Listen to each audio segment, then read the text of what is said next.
Po ako sa main account ko, meron akong 11.84 Sera sa airdrops. Dadalhin ko ngayon yan sa ecosystem ng Sera para mag-withdraw. Dadalhin natin sa Pilipinas dahil tayo ay mag-withdraw ng sa GCash. So 11.83 di ba? Para mayroon matira. So nasa GCash yun. So lalabas, ang mapupunta sa akin is $311. So kung kukumputin natin yan, $311 times 58 pesos na lang. So meron akong 18,000. Get? So balik tayo. Oh, maingay. Diba? O na...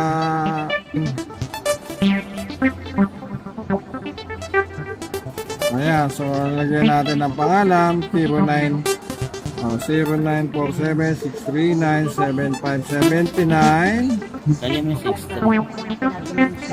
plus 63 Philippines na nga eh, wala lang plus 63 kasi may Philippines na yun.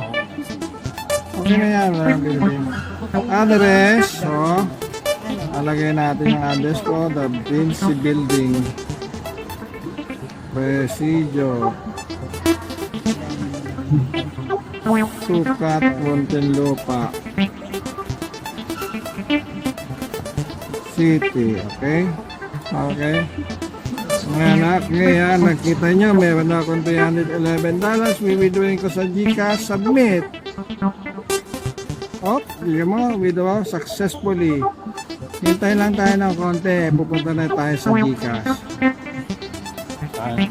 Okay, pupunta tayo sa GCash natin kung may laman siya, kung pumasok na.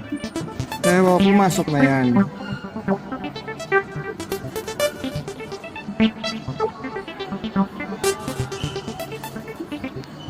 Ayun, nakita nyo ha. 255, wala pa, hindi pa dumadating. Refresh. Money, GCash, ayun na, pumasok na. Ayan na po, pumasok na po ang GCash natin. Ayun, no? 17,199 pesos. That's it. Meron na kami pangkain. Transaction. Transaction. Kaya, no?